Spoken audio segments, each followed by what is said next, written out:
Abatuura bashobangiriirwe no kuburaho kwambukira nibaruga mu maka 9 mu byaro birimu ewa Faro, Kapeka y'okubanza, Kapeka ya kabiri hamwe na Kapeka ya kashatu kandi hamwe na Buryango. Eki ni kizaho bwa nyuma y'amiza go murinda guri kubaganisa mu division ya Karujubu na Kabango Town Council kwijura Gakashenyo Orutindo rubabire batireho mu nkora ya burunju bwansi. We lost 5 children.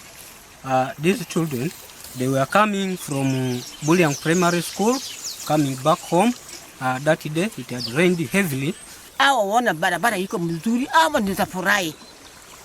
Kama naona namna hiyo, sisi na maana yake nataka tu kura. Nataka kura, kama tunampatia hawa kura, basi kila mtu napindua mgongoni yake.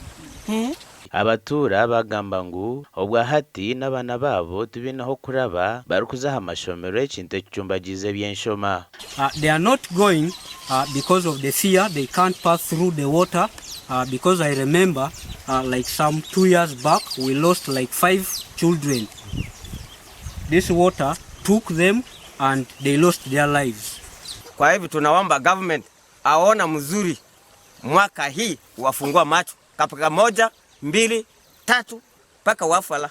Sisi tunalia wakati yote wanakuja wanaona mzuri, wanaongea mambo mzuri, wanamwaga sisi. Abebembezi aba district bebembirwe Cosmas bya Ruhanga ori chairman w'entebe ya 5 abwa district ya Masindi bahiko mwanya ogu okureba embere kweri. Now that has happened when we are closing a financial year and the money required is quite too much.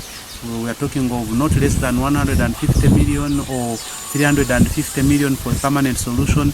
We are going to compile this report and write to the Minister of Disaster and Preparedness, that is Office of the Prime Minister, to make sure that they come in. Needs a permanent solution of a box culvert of at least 2 cells of 3 meters each. And if we are to get a permanent solution, it can cost us not less than 350 million. Gasha kwa mbrozi nwaga bakatoto.